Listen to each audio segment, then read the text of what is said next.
So, it was interesting because nobody knew where it was. I mean, even when we were at the base of it, nobody really knew for sure for a while there which one, what we were looking at was Ryan Peak, because it's just a little knob on a ridge. And so that was a little interesting, trying to figure out where it was. And then there was a mountain goat. And so you and I and I think somebody else were going around trying to get a picture of this mountain goat, and I got a picture, and that was, one of the two most important things I had to do this week was get a picture of a mountain goat for my kid.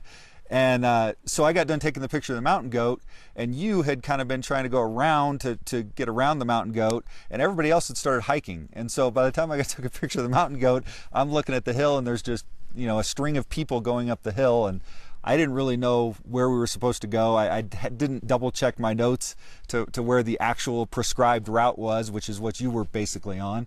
And so I followed a few people, and I ended up probably going a little bit harder route than most people would go up the face of Ryan Peak. So, the first third of it was just fine. It was steep, but it wasn't a big deal. There was a rock outcropping about, I don't know, probably a third of the way up the face of the hill. And so that was kind of my goal: get there, sit down, take some pictures and some video for work, and get all of that kind of stuff.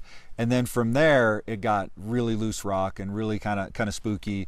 And, at one point, somebody yelled down to me, just follow the lupin. That's the advice I have, is follow the lupin. And I had never really given much thought to the lupin before that, but there were these purple flowers most of the way up the hill. And so that was my goal, is just as I went up the loose rock to find the lupin. And those suckers are strong. And what I found is I could grab onto the lupin. You can't grab onto the rock because the rock just comes right out from under you. But the lupin I could grab onto, and it didn't budge. So that was, I said the lupin were my new best friend, because they got me up that hill. And at one point I lost my sweatshirt. I had it strapped to something on my backpack that broke. It was 10 or 15 feet below me, and it was so spooky looking down below us. I didn't want to go back for it. I left it. I thought we might go back that way. I wasn't sure, but I wasn't going back down the hill at that point. So it's still there. So it's still there.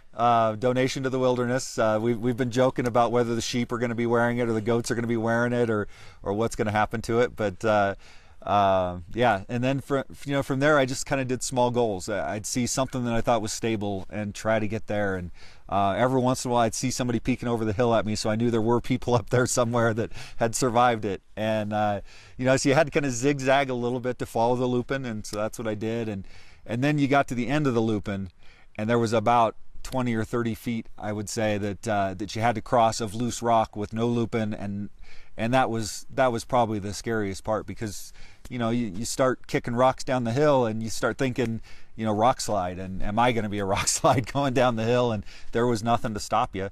So I got through that, and then the rocks got a little better for a little bit, and then there was kind of a little ledge, and then it was not as steep there at that top part, and got to the saddle and breathed a big sigh of relief. And then from there, it was a lot of, I've told some of the guys yesterday, for a long time I was afraid of heights, and I was really badly afraid of heights as a kid, and I've mostly overcome that, and but it still gets me in certain situations, and being on that ridge, just there's just all of Idaho around you, and I mean you get that vertigo feeling a little bit of, holy cow. I mean, it's big huge 3,000 foot drop over here and over there, and so fortunately some of the guys kind of talked me through, hey, go this way, go that way, and knowing that there was somewhat of a trail there at that point helped.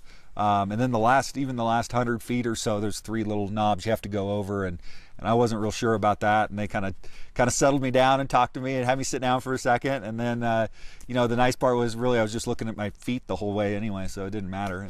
And got to the end and a big high five, and we had lunch and sat there for an hour and a half, and it was great. I mean it's unbelievable to sit there and be able to see that much of the state and that many of the mountain ranges, and the scenery was just unbelievable. And we happened to pick the best day we could have done to do it. I mean, perfect blue skies, and see all that.